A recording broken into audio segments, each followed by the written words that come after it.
oh, I don't know how to copyright, I don't know how to write emails, I don't know this, I don't know that. Like with AI now, you could do almost all of those things. Like I don't know how to make video scripts for my YouTube videos. Everything might just become AI generated too. And maybe people will still want that like human feel, and that's why creators will still be, around, but it'll be hard when you can't tell the difference anymore. Hello to everyone. Welcome to our Ecom Business Stream Podcast, where today we have one of my friends and the guest who is doing e-commerce for really a while, and he's going to be sharing with you something really unique on this particular podcast episode, because nobody, as I know from my circle, nobody doing that yet. Exactly, he's doing the AI system marketing. But before that, I just want to give a quick shout out to his background. So Andrew Sabbatino, it's our guest. He's a highly accomplished entrepreneur in the e-commerce space. He started his journey on the e-commerce back when he was 11. He was selling the t-shirts and trying to resell them in such a young age. Then he was able to generate over $50 million on the e-commerce space on the brand which he scaled. And since 2021, he decided to move forward with the direction for marketing agencies, which is utilizing the systems of AI out there and just making them more easier, highly demand and highly quality of the leads generation systems for the marketing agencies. And I really want to hear a lot about that, because we are now in the huge transition and he took a huge advantage. Andrew, what's up, my man? How are you doing? Good. Thanks for having me on, Anatoliy.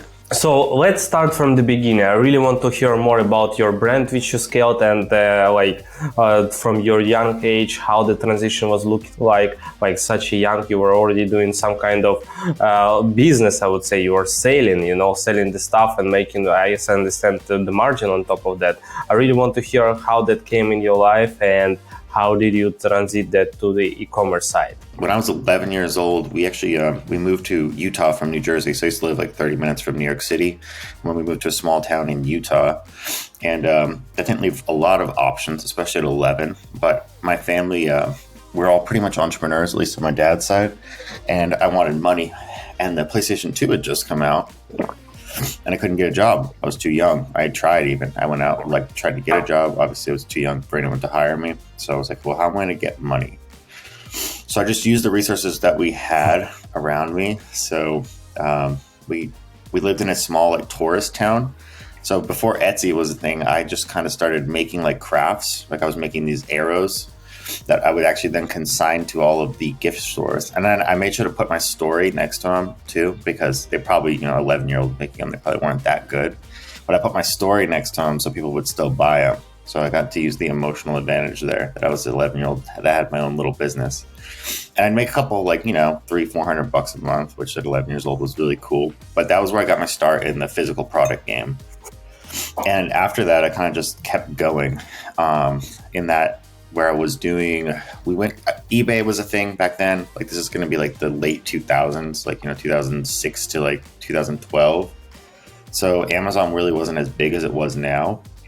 And so eBay was kind of the thing. So I started to figure out hey, you can go to these websites where you can order things from China and then you can resell them and you can get them for super cheap. So I started finding out hey, what products sell on eBay? How many can I sell?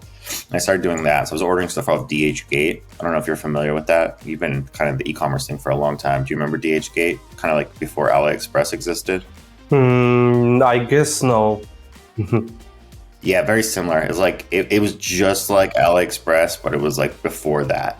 So now everyone uses AliExpress, but it was called DHgate. So, but yeah, that's where I was getting my products. So that was my first stint into not even private labeling. I was just kind of selling cheap generic Chinese stuff. I'd order electronics, cables, stuff people didn't know how to get back then. So HDMI cable. So for instance, those used to be $20 at a Walmart or a Best Buy, but I would be getting them for $1 a piece, and I could sell them for $6, $7, $8. That was kind of my start on the internet world of online marketing. And then as things started to grow, we started an FBA store, because it's the wild west of Amazon. in around 2013, what ended up happening is we moved to Las Vegas. And I just graduated college. I've been selling stuff on eBay at the time. We had some decent success, but we were also professionally sports betting on college football specifically. At this time, it was cool. We were making decent money. Like, we moved down here, we paid for a whole year of rent on one of our houses. It was me and two of my friends, and we were doing that. But it was pretty stressful because, like, some days, weeks we would win a good amount of money, and then some weeks we would lose a good amount of money. And we basically just like created an extremely stressful job. So we weren't making more than like 50, 60 grand a year off of that. So it didn't make sense to continue with that. So I got back into e-commerce, and this is right around when Amazing Selling Machine came out with, I even forget who the teachers were. And at that time, I think it was like 4 or 5 grand, which now is like pretty normal for like a course coaching offer. But at that time I was like, wow, this is a ton of money. But I took the jump. I got into that, and I was like, it made perfect sense to me at the time. So, and this isn't Amazon at the time, was like wild, wild west. Like, you could get any product ranked. So we did that. I was able to get like screen protectors ranked, glass screen protectors, like for your phones. I think this is when the iPhone 5 was out, if I remember correctly, or 4. Phone cases. And then we also did a fitness brand. So, the fitness brand has ended up being like the one that actually like went somewhere for a little bit. We actually did stuff with that one because the other stuff got really competitive pretty fast. But for a while there, we were making like 10, 20 grand a month just off glass screen protectors and phone cases. And what we would do is when we get a new one, we would just do a big giveaway. So basically we're just like gaming the algorithm at that time. I had all these giveaway partners on Instagram, like all these girls that would do like freebies or like couponers and stuff like that. And I would just like reach out to them and say, hey, we're going to do like this product for like $1 or $2, send it out to your list. And they would do that, and we would get like, hundreds of sales in one day. And then we would be the number 1 rated product for that particular keyword. So whatever like the highest keyword was, we would usually be the number 1 rated for it. And after that, it was pretty much just autopilot, because once you're in the number 1 spot, as long as you keep your stuff in stock, it just will continue to stay there pretty much on Amazon because it's the highest selling product. At least it was back then. That's how it worked. So we did that. It was easy, yeah? That time, like people cannot even believe how easy it was back then to compare that now. Yeah, it was that. I mean, we weren't even running Amazon ads. Like, there was no other extra strategy. Like, I used to just sit by the pool in Vegas and make money every day. I hardly had to do anything. Just order stuff, like talk to our Chinese suppliers, make sure it got to the fulfillment houses. And that's all I had to do. It was literally nothing else. So that was super simple. That business was good, but it was like constantly churning money, right? Like any e-com brand, it always needed more money as far as like, how can we get more inventory? So I kind of started another thing because I had so much free time.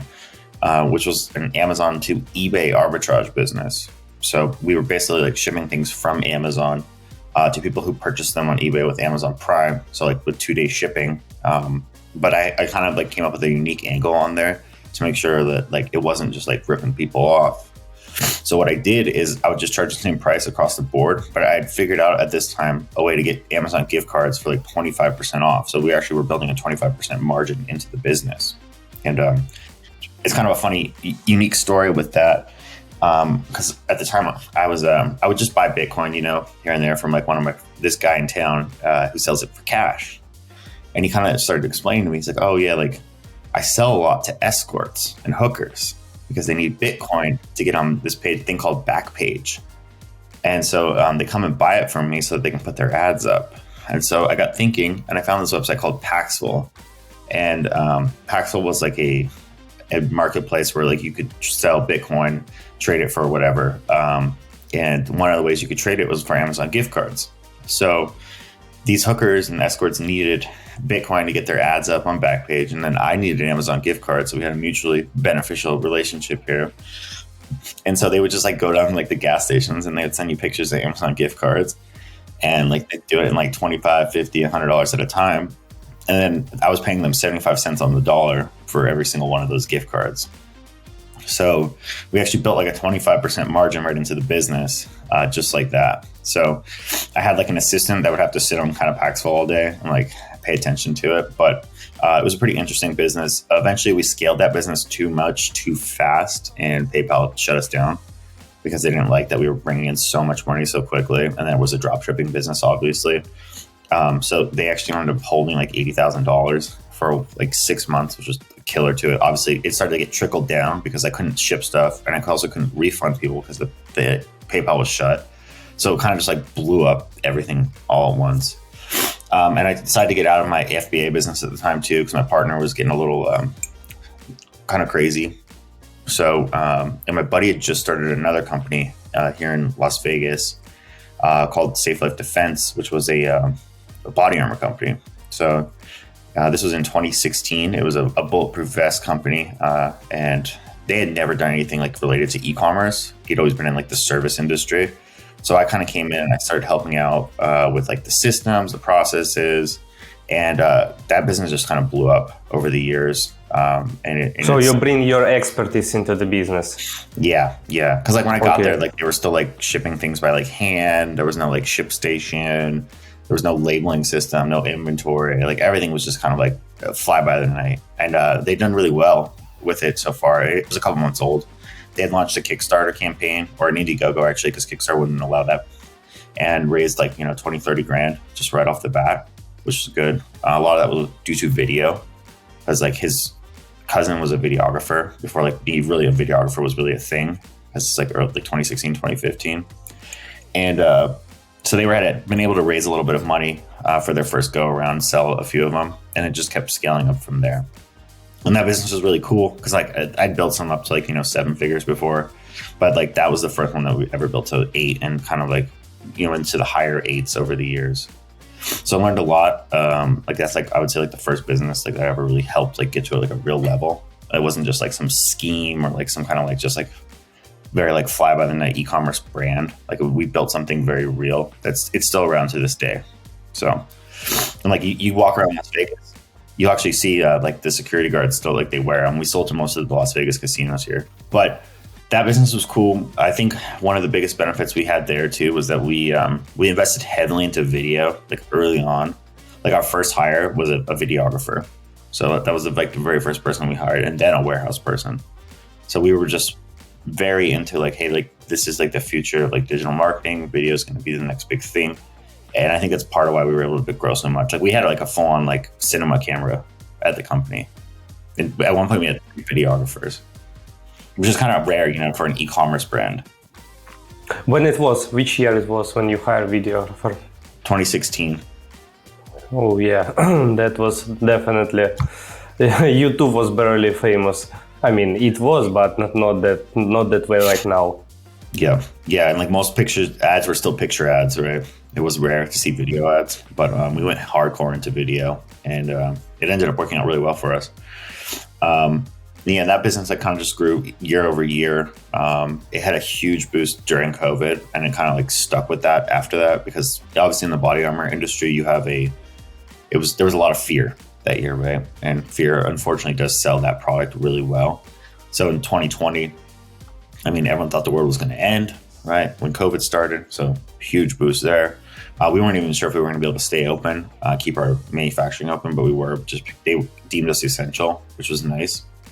And then it started to kind of slow down once people started to realize like, okay, COVID's not as bad as everyone thinks. And then that was our election year here.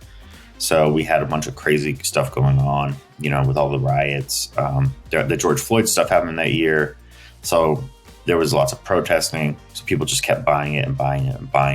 And then the election happened. The attack on the Capitol happened. So there was like so much demand for it. And because of that, we just built a huge customer list in the interim of it, that the business just like never really has gone down since. When that journey, like on the way, how it should, especially on the COVID side. So you catch the wave, like most of us, it really was the huge scale in 2020. But, and all that understandable and really awesome that you were able to bring the expertise and just being able to be a part of the scalable business. And actually you are a big reason for that kind of success. So what pushed you in 2021 after all that success which you have made to move on to the AI again.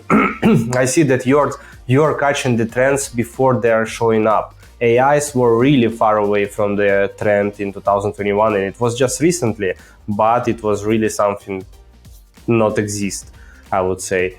So what pushing you like to catch this kind of trends, and how do you find them that it's something which is going to be given the future, like video ads, now it's AIs? Is it your internal feelings, or you like just analyzing the market?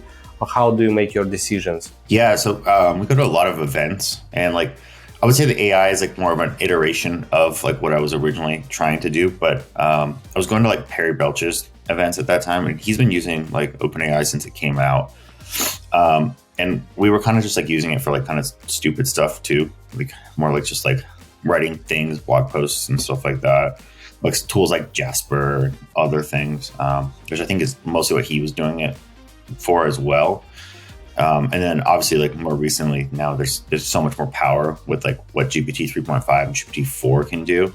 So we were mostly just using it to like generate our landing page content and stuff like that, but throwing the word AI on there just makes it a little sexier, right? It's a good marketing pitch. But I would say now we truly are like becoming a fully integrated AI company, where I don't do anything without it in any of our marketing. So I would say it's just really like being around like mentors and peers, like paying to be in those rooms with them and just seeing what they're doing, because there's a lot of people that are way smarter than us, like older guys that have been doing this stuff for way longer. And I think it's just like seeing what they're doing and seeing how you can iterate it just to make it better. So there's no new ideas in most cases. Like we're all just kind of building off the backs of greatness of everyone else.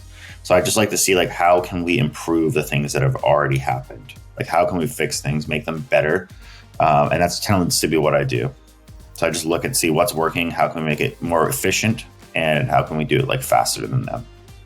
That's cool. So basically you need just to be in the same room with the same people and follow what they are doing. And when you see that smarter people than you, I mean more experienced people than you, if you're lucky to be in such kind of surrounding, you have just to utilize what they are doing and keep it closer, and do not like think that, oh no, it's like they're doing the advantage stuff. You, instead of that, you have to switch your mind like, hey, how I can do that. Am I right? Yeah. And you just have to like focus on one thing, right? Like if you go to an event and like you learn one thing, like you can go to another event and then learn another thing and get like, oh, that guy's doing this. It's just shiny object syndrome can get to you. Obviously like AI has like been on the horizon for a while. And like, I really didn't even like start calling us like an AI funnel company until like sometime like, like last year, or like even like later in the year, right? Because it wasn't as hot and trendy now, but like now it is. So like that's how we're leveraging ourselves, and like everything that happens now is pretty much just like automatically done with AI or with the help of AI. So like we basically built like tons of systems, like virtual, like almost like assistants for ourselves that are no longer like people. They're just all systems in AI. So like I build like Zapier workflows that do like weird stuff that plug into it. And with AI right now, like a lot of people are like underutilizing it because they just go to ChatGPT and they're like, oh, look here, like help me do this one thing. And AI is like more really about like how you can prompt it in multiple steps and how you can hook it to other tools. Because ChatGPT is basically like, like you're just scratching the surface. When you're actually like plugging into the APIs, you have so much more control. Because ChatGPT technically is like a front end like software basically that's hooked up to the open API. So they control a lot of the dynamics, where if you actually plug into the actual API, you can do a lot more things with it. So tell me, like you said that you optimize all the systems in the company. First of all, how many people are working now in the company? Yeah, so we have 6 people in our company. 6 people. Yep. Okay, so these 6, it's more than enough to manage the AI. Am I right? All the workflow. Yep. So I handle a lot of that side. And then we have a client success manager, handles the people. We have a copywriter, a sales person right now who is like an animal. My business partner worked with Jordan Belfort, so he trained him. And so our sales guy is really good. And then my business partner, who's our CMO as well. Amazing. So Can you describe like all these systems which you mentioned working by AI? How does it work that someone else can as well consider and try to implement on their side? One of like the things that saves us a ton of time, like if you are into like funnels marketing, copywriting, is you can actually set parameters inside like your prompts. So what I do is I have a questionnaire that we just fill out now. So like you just like spit in the answers to a bunch of common questions, and you can get all these questions from like ChatGPT or OpenAI. So like I had it write all this stuff for me, all the prompts too, because it knows how to write prompts better than we do, because that's just what it's for. And so it basically, you plug in all these parameters into like a Google form, and it can just spit out landing page copy from that. And then obviously you're going to want to still have to edit it, but it eliminates like 90% of the work up front. Because it's using like, hey, what are like the structures of a good landing page? You just give it all these parameters, and then it will just start plugging them in. And so it can build like the unique selling positions. It can build your value propositions. And it's all just based off like a Google form. So like if you have really good clients, we don't do this yet because I don't trust the clients to fill it out properly.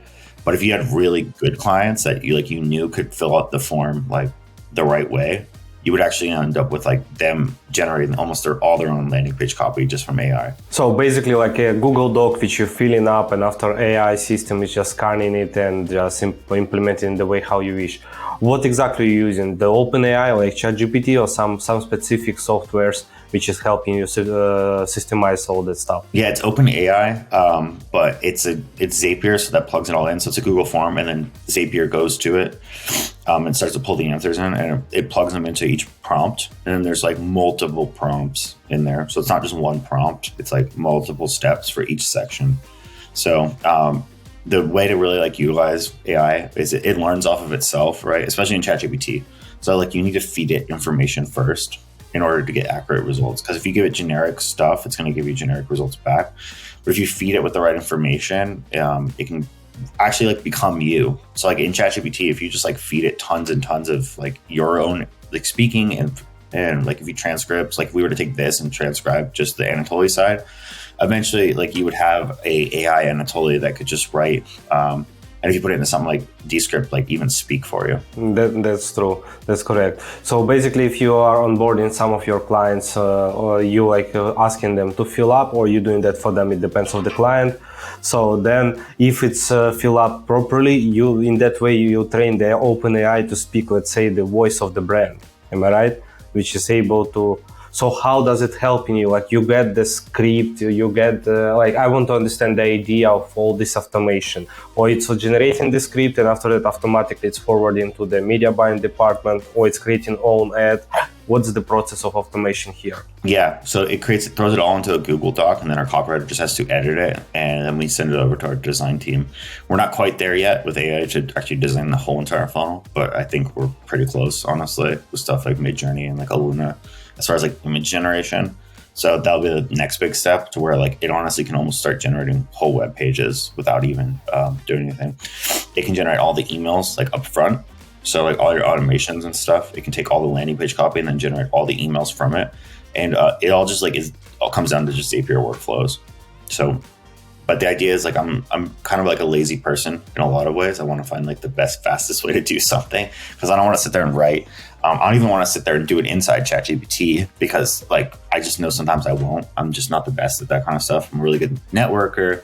I'm like an ideas guy, but like when it comes down to like putting the work in, I'll do like the 90% and then leave the last 10% a lot of times. So I'm trying to just fill that gap with AI. And previously I'd have to fill that gap with employees, but now we're actually able to fill it with just machines that work 24/7. Nice, man. That's actually way to go. Like people are speaking about that it will give possibilities to automate a lot of stuff. It's already automating a lot of processes, but in your end, it sounds like it's about to automate whole process, especially with the ChatGPT 4 about the creating the pictures and all the stuff. So like does your customers know that you're doing that? I mean, with AI, or you do not say in them? How exactly you introduce your services to them? Yeah, so we do have a new service that we're introducing as AI, just because it's super hot right now. We don't tell them on the back end like of their funnels and everything like that a lot of it's AI generated. Most people should kind of already know that though in this day and age. And there's a human touch to it, right? Like we're not just letting AI do all of the work. Like we have to edit it still, right? Because it does like to use like certain like power words a lot. So like I can kind of spot AI generated content, like at least copywriting content, still pretty easily if you don't actually go through and edit it. And then the other thing too is like, it's like people probably complain like, you're just doing everything with AI, but we've spent the last like since ChatGPT came out, like how to prompt it properly to generate the right stuff. So it's not necessarily about like, hey, like the amount of work that goes into it, like the time. It's like how much work went into it before to know exactly like how to do it properly. Because if you don't know how to prompt stuff right, you're going to get generic results anyway. Mm-hmm.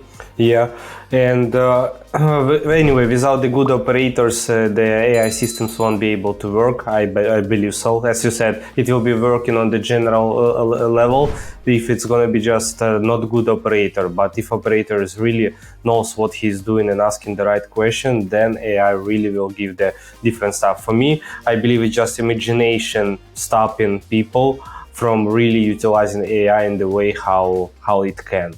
And like having this kind of, it's actually advantage. I mean, saying to the clients that I'm using the AI on the next level and I'm one of the first who was implementing it. So like you definitely in the right hands. I believe it's supposed to be a powerful hook because like it's, as you said, it's now on demand. And it will be for long because there is so much AI stuff now coming more and more. I'm scared to believe what's going to be by end of this year, how many systems, apps, processes gonna be automated with the AI and how everything will be looks like. So in this case, like you automating the processes. How does look itself the media buying or like advertising process with the AI on your end? Is everything done manually or there is some automations as well going on? Yeah, so you can generate ads and things with it. So to be specific with us, I'm a firm believer in like agencies that become more and more like full stack tend to become not as good at everything, right? They become a little more generalized. So we actually don't run ads. I have a really good partner for that we recommend all of our clients to. So we only focus on funnels, like CRO and backend optimization. So we're basically, I call ourselves like a front-end acquisition company and a backend optimization company.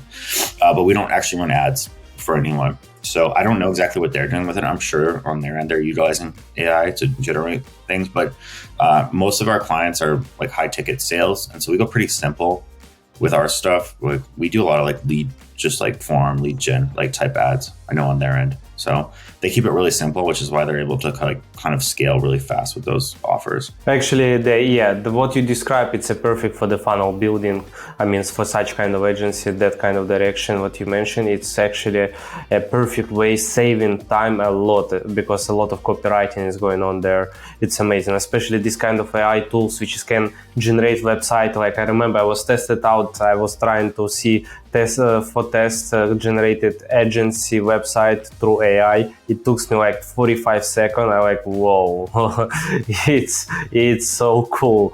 And that's the future which is waiting us about the product page building and so on. And this is advantage where you're going to be getting more and more with your direction of business. And you were mentioned to me before the call, it's super interesting that just yesterday the AI generated really well a lead gen through SMS, email marketing. I mean, can you describe how this process is working, especially by utilizing the AI? Yeah. So I started working with a client that was using a program called WooSender, maybe like in like November. And interesting product. It's they market it as AI. And it does basically like automatic follow-up with people as they opt in, email, SMS, but it uses kind of like a dialogue flow. So it seems like you're communicating with a real person without ever having to do anything. But it used to bother me so much because it would get stumped all the time. And it had lots of problems. I know they've been working on the software. It's been getting better and better. I'm not here to try to blast WooCenter, but it didn't work for our needs. And I was like, I know there's a better way to do this. I know you can do this directly in Go high level, and I know you can do this with real AI. And so I went on a journey trying to figure that out.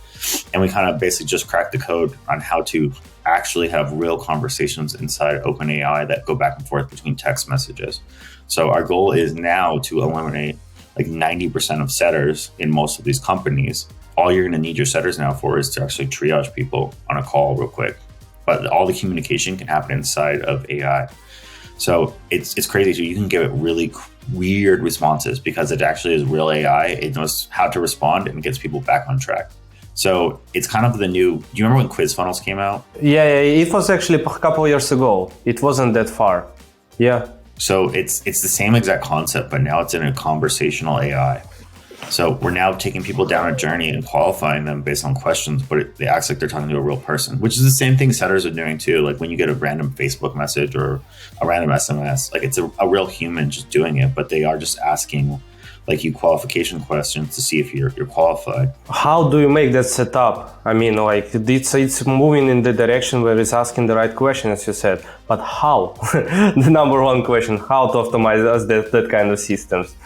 Yep. So like you have to pay attention to it. We're using it internally right now, and we're actually going to bring it to market here pretty soon, like so we can actually start selling it to people. But it's basically moving through a set of questions, right? And the prompts tell it what's a satisfactory answer. So it's really about knowing how to write the prompts. Once you figure it out, it's pretty simple, but like getting to that point was what was really hard. So once it knows what a satisfactory answer is to each question, then it will move on to the next one. And if it's an unsatisfactory answer, you can have it do other things as well. So like you can have it move to a different workflow, you can have it move to a downsell. But basically like in our case, it's like a set of 5 or 6 questions.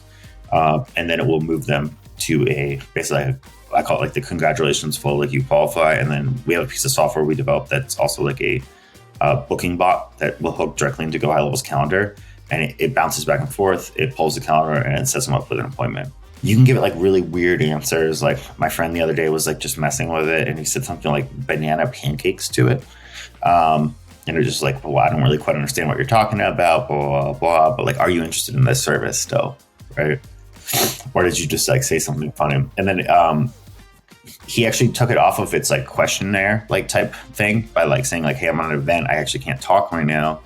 And then it was like, can I call you later or something? And it basically like moves into a different direction I'd never seen it do before, where it like basically said, okay, here, cool. Like, well, let's talk at 7, which is like not even what it in the prompt at all. But it figured out like, hey, like I need to, my primary directive is still to get someone on a phone call. And so it still managed to do that, which was crazy because I've never seen it do that before. So AI is getting pretty crazy, like the level that it's starting to understand, like context wise, like what it's supposed to do. Because based on its prompt, it knows what its directive is to get a phone call. So even though it wasn't pushing through the set of questions, it still works to get the phone call. So do you believe that in the completely near future, not like in the future, like let's say in the next couple of years, that people, leads, prospects, going to be jumping on the call where they book the call with some agencies, service providers, whatever. And at the end, they're going to be speaking not to the real humans, they're going to be speaking to the AI.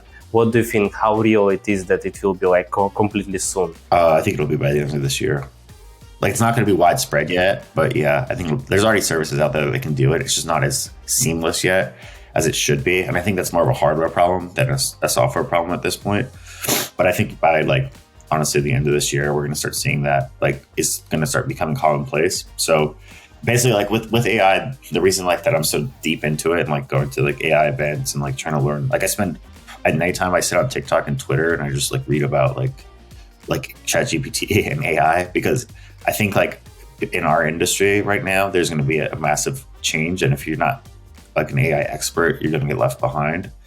And I think we're almost going to be obsolete in like the next 5 years. So, and that's only because like we're going to be obsolete, I think, in the next year actually, but we're going to be the ones that still know how to control it. And then by like next 5 years, like the layman people will know how to use it really well too, just like how anyone knows how to use Google now. And then we're going to have to figure out something else to do. Like I'm sure there's always going to be something new like that our marketers are going to be doing. But I don't think like funnel agencies are going to be a thing really anymore. I think you could just tell AI to like, hey, generate me a website and a funnel. It's going to be able to do it in like 60 seconds. Like, or there'll be softwares out there that do that. Like that might be like the next step for us. Maybe we built the software where it's like, hey, just plug in all your information here and you'll have a beautifully generated funnel in like, 10 minutes. Yeah, you need just to integrate to the payment providers and like do the minimum work. That's what I'm looking for actually to a completely near future from the Shopify store as well. Like, hey, this is the product, this is the features, this is the options which we have, and this is the voice of our brand and our mission and goal. So according to all this information which I provided to you, kindly ask you just create for me the product page with the emojis with GIF format pictures, with high quality pictures of the item which I describe you. Boom, here is the example of the item, let's say, and like in matter of 30 seconds you have 3 different variations of the product pages which you can use. It's mind-blowing, man, and it's quite soon, because I know Shopify already working on it, and it will be the revolution for the e-commerce business for sure. So many lazy people would be able to get incredible out of the normal results just because of like AI will be doing everything. Actually, I'm not lazy, but I'm about the product description or like funnel building. I'm quite lazy because it's not my native language. I hate it. I don't like to do that, but I like to drive and saying people what need to be done and making sure that the tasks will be done. But maybe it kill couple of like development positions, but in the same time it will create the new positions like operators or whatever of the AI systems in similar direction. So like this is exactly where like you are taking a huge advantage right now as a business owner, and now your guys, 6 people in your team, 5 people without you, taking a huge advantage for being an expert in the future in near future for such kind of direction. So how do you see, like end of the year, you said it's already possible the calls can be taken, and I believe human won't be even recognize that he was speaking to the machine. He will be feeling that he was speaking to the real person. How do you see what else could be changed and implemented by AI in the completely near future in next 365 days? Yeah, so like, I mean, my primary focus right now, because most of what we do is just like sales. I think designers are going to be on there, or they're going to basically be like the same thing like what's happened with copywriters. They're going to become more prompt engineers than actual designers, because like things like Midjourney and stuff are going to get better. Video creation is going to happen. I don't know if you've played with Runway ML yet, but video creation is going to start becoming probably mostly AI generated. I just saw this website the other day when I was on TikTok. I'm going to try it out. You upload 6 selfies and it generates 120 different headshots for you. And they're like, unless you zoom in on them, you cannot tell that they're not just real. Like you have to be like looking to see that they're AI. So I was like, and so instead of having to pay like a headshot photographer now, you literally just upload 6 different selfies, and it like will like, you can pick your clothing, like you can pick everything, and like it'll do different locations, and you get 120 different headshots, and it's like $30. $30. What's the name of the system? Headshotpro.com. So I think like design is the next thing, right? So like, I mean, GPT-3 was all about like text, right? GPT-4 is about visual, right? And audio. And now GPT-5 is going to be able to watch video. And then I've heard that GPT-6 is going to have some kind of sensory application to it, which I have no idea how that's going to work, way beyond my thought, but there's a lot of smarter people in the world developing that stuff right now. So we'll be like really curious what to see. And GPT-5 is supposed to be out by the end of this year. We were talking about GPT-4 coming out at the end of this year, but now they're talking GPT-5 will be out by the end of this year. So it'll be able to start watching videos next, which is going to be kind of insane. So like everything can be like kind of like dumbed down now, like transcribed, like. Can you imagine the speed of the progress of everything when people massively, the brain, like business owners, brains from all around the world will be just start massively implementing into their businesses. What speed it will be on the market of booming the progress. It's incredible. Yeah, now you have no excuses really, like as a business owner. You can be at least like in the 80 or 90 percentile now with just AI. was saying like, oh, I don't know how to copyright, I don't know how to write emails, I don't know this, I don't know that. Like with AI now, you could do almost all of those things. Like I don't know how to make video scripts for my YouTube videos. So with ChatGPT like GPT-3, I was saying like, the next big thing will be like video creators and stuff, like who can present the best. But I don't even know what with how fast it's advancing. Like everything might just become AI generated too. And maybe people will still want that like human feel. And that's why creators will still be, around, but it'll be hard when you can't tell the difference anymore. Like there's going to have to like, I think there might be legislation or something like that has to say like on YouTube, like, oh, this has been AI generated. I don't know. Who knows what's going to happen? That's one of my last questions was about that AI. I mean, future is what kind of regulations do you see? I mean, when it could happen in your opinion, because you may be following more this trend, and like what kind of regulations it could be, because it's completely open right now. Yeah, I mean, the government was pretty slow, so we'll see. I think it'll have to cause some big major event that like really causes some problems for them to like look seriously at regulating it. Just because right now there's so much money in it too.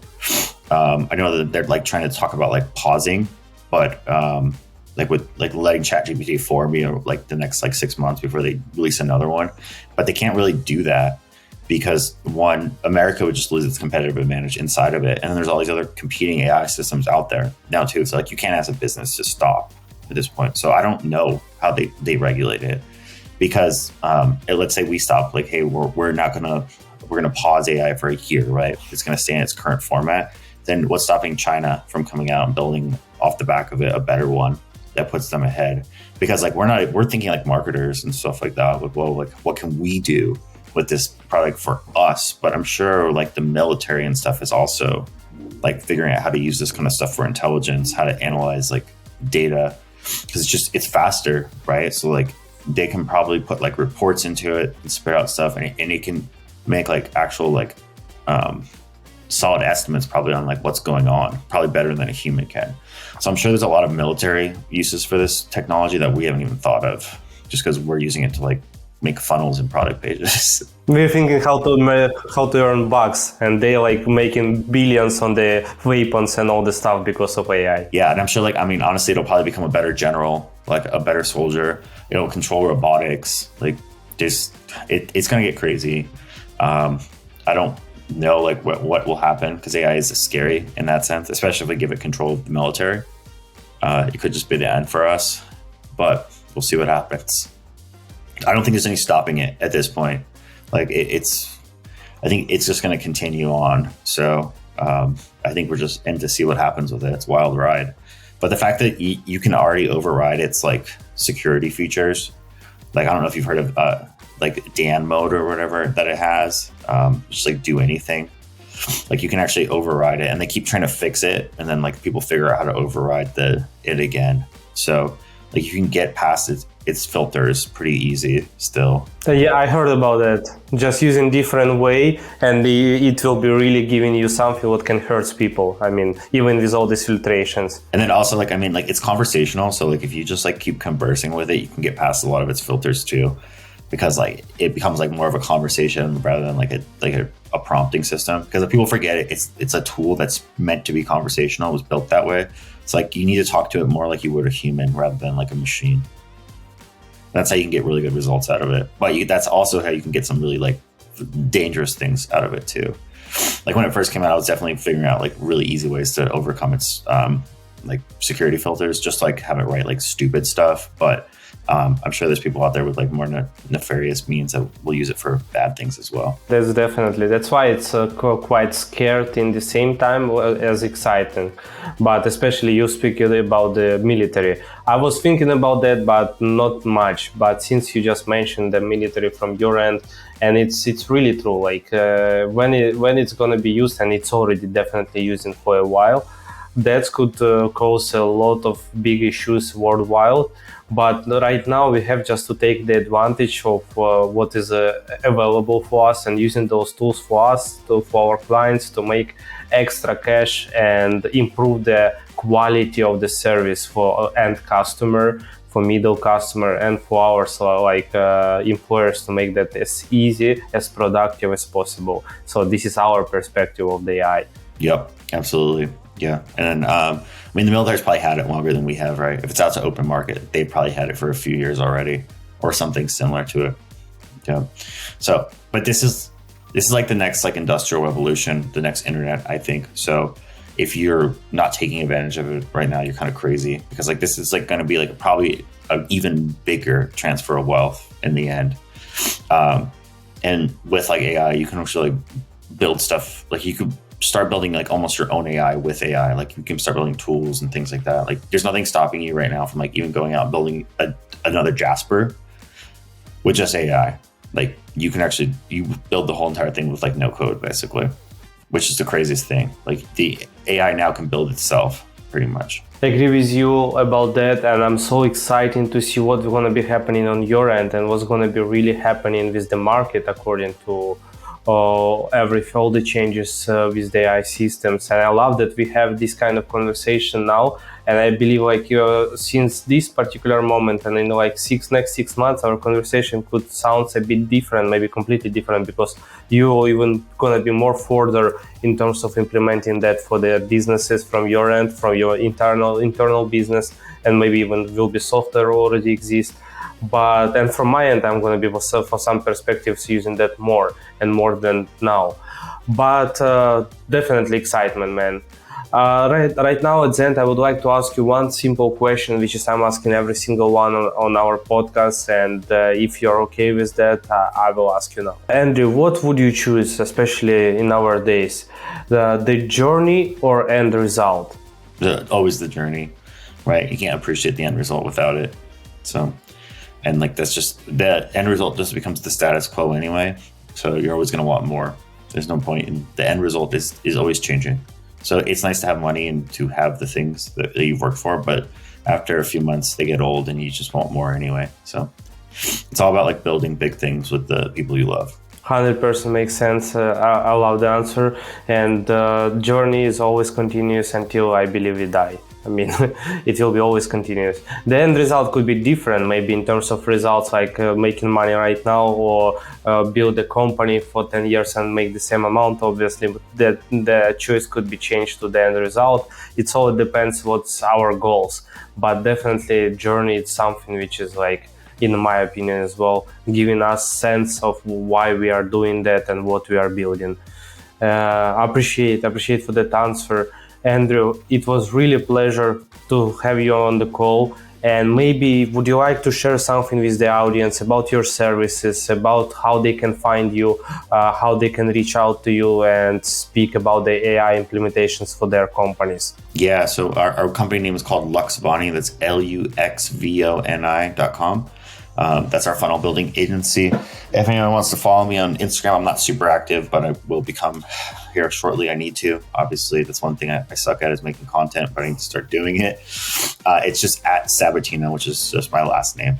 So that's what I am on Instagram. And that's the two best ways to reach out to us. If you do come in off of our website, just put into the notes that you saw this podcast, and then that way I can actually hop on the call and talk to you, so you don't get just one of our sales guys that'll beat you up. Guys, I will edit all the information about Andrew in the bio of this podcast, and definitely all the links for social medias as well. Just definitely use the advantage of the AI, and I'm great that I have people who are really doing that already from their side, and now one person to one company which is really taking huge advantage. By the time when this podcast will go live, and Andrew will be much further into the knowledge of the AI systems than now, because it will be in a couple of months. So really reach out to him and to find out what they can help you with and implement to your business according to your needs. Andrew, it was awesome to have you today. And thank you for all the shares. I'm really excited what's going to be happening by end of the year with your company and with the systems which is you're going to be building, and will be maybe that allowed other companies like mine implementing those kind of SOPs for our business and to like make the things much easier and faster. Really appreciate it, man. Thank you and have a great day. Yeah, thanks, Anatoliy. Appreciate you having me on.